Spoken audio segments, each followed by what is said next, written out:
تعال اوريك ليه القليل من امام عاشور في قمة تركيزه يساوي اكتر من لعيبة مصر المحليين كلهم كده على بعض. هنبتدي بهجمة للاهلي في الدقيقة 39.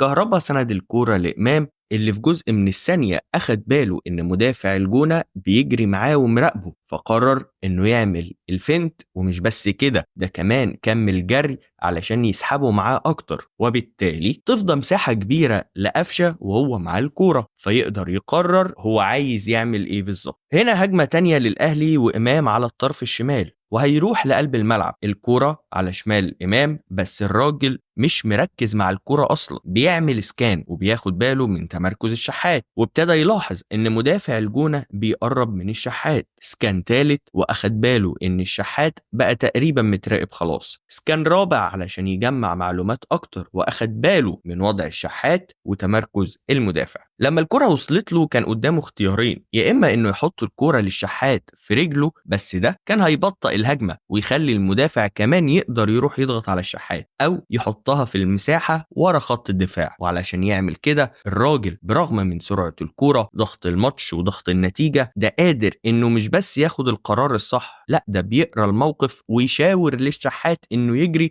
علشان انا هحطها لك هنا في المساحة، وتبقى هجمة خطيرة للاهلي. هجمة جديدة بيبدأها امام بنفسه من على 18 النادي الاهلي. من اهم مميزات امام انه بعد التمرير مش بيقف، لا ده بيكمل جري في اكتر مساحة ممكن تبقى مؤثرة في الهجمة. ومع لحظة تمرير الكورة لقفشة، امام عارف ان قفشة لاعب بيحب البينيات وعنده رؤية كويسة، فبيجري حتى قبل ما قفشة يستلم علشان يفاجئ دفاع الجونة وتضيع فرصة خطيرة ابتداها ونهاها امام عاشور. كرة الهدف الاول بعد ضغط الاهلي على الجونة، وتاني قبل وصول الكرة لقفشة انطلق امام، بس اختار يجري في المساحة اللي بين قلب دفاع الجونة والمدافع الايمن. لعيب تاني ممكن يحاول يقطع من قدام قلب دفاع الجونة ويصعب الموضوع، بس مش امام عاشور. وطبعا لما الكرة توصل لامام هنا يبقى فينش عالمي. شوف في بداية الهجمة دي امام قدام قلب دفاع الجونة، فبالتالي المدافع قادر يراقبه وهو شايف الكورة كمان، ولكن مع وصول الكورة للدبيس امام قرر يتحرك ويروح في ظهر المدافع في المنطقة اللي مش هيقدر يشوفه فيها، وكمان يبعد عن المدافع ويبقى عنده مساحة كبيرة ووقت على الكورة لو وصلت له، لأن المدافع تركيزه كله على الكورة وبس. هنا في بداية الهجمة إمام كأنه مهاجم، وقلب دفاع الجونة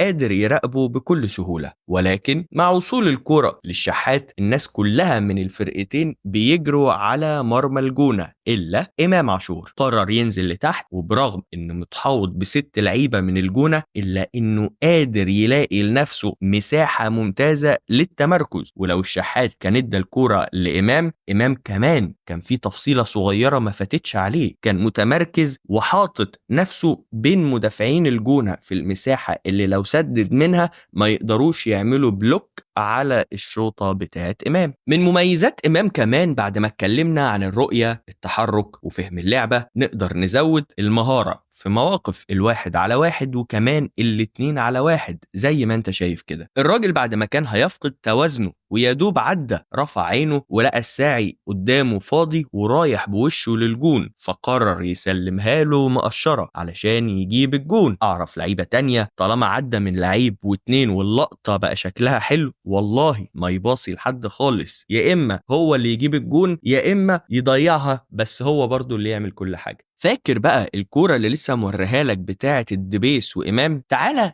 كلاكيت تاني مرة في كرة الهدف التاني، بس كمان مزيج من رؤية وتحرك ومهارة من إمام عاشور اجتمعوا في لقطة واحدة أسفرت عن الهدف التاني. بعد استلامه للكورة كان ممكن يحطها تاني على الطرف، بس هو أخد باله إنه لو عمل كده مدافع الجونة سهل ياخد الكورة، وكمان شاف إن المساحة موجودة في قلب الملعب، فقرر يهاجم المساحة تمرير وتحرك، لأن عارف إن اللعيب أول ما بيباصي الكورة تقريبا بيبقى غير مراقب بعدها في معظم الوقت. وتحرك لفين بقى؟ لتاني مرة في ظهر المدافع، اللي بيسموها كده المحللين المنطقة العامية في ظهر المدافع. يبقى ده تحرك مقصود لتاني مرة يحصل من إمام عاشور، يعني مش حاجة بتحصل من قبيل الصدفة، وبالتالي توصل له الكورة في الزمان والمكان اللي هو عايزهم بالظبط ويقدر يفنش زي ما هو عايز. أشكرك لو وصلت لحد هنا، وما تنساش اللايك والسبسكرايب والشير.